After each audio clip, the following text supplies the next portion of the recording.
Modern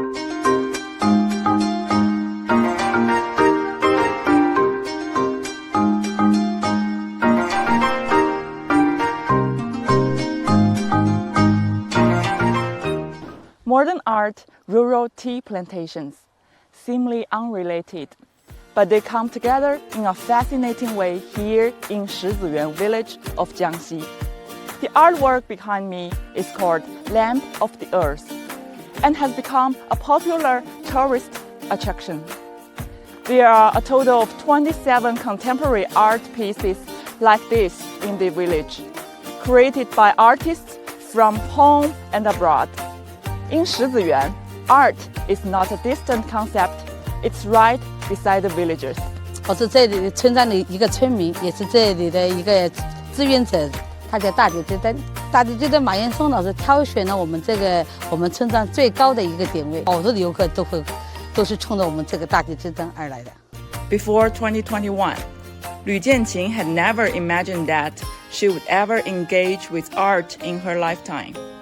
我跟我老公主要是茶农，以做茶、采茶、卖茶这几种。以前我们早上也要拿到窑里去卖，因为窑里有个集市。但是现在自从有了这个游客的，我们就会在家里摆一个摊。我自己种的一点东西，可以慢慢的把自己的东西慢慢推销出去。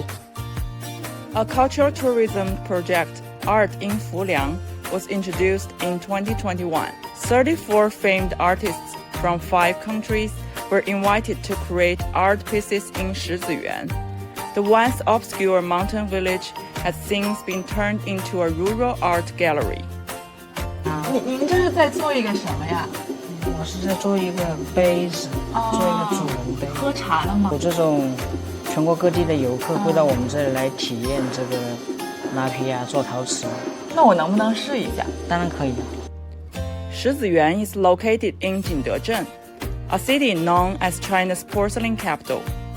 With the arrival of more tourists, many villagers who once migrated elsewhere have returned to start businesses. Shiziyuan has now become a 4A level rural tourist attraction, which has boosted the income of villagers. Art is infusing this part of the countryside with increased fertility and opportunities. 人居环境啊，就这样各方面也都变得越来越好了。就是家乡现在已经，就是讲有这种全国各地的这个游客都到这边来，游玩打卡，来到我们村子里做这个方面，就是做瓷器也好，做茶叶也好，就是说还是前景非常好的。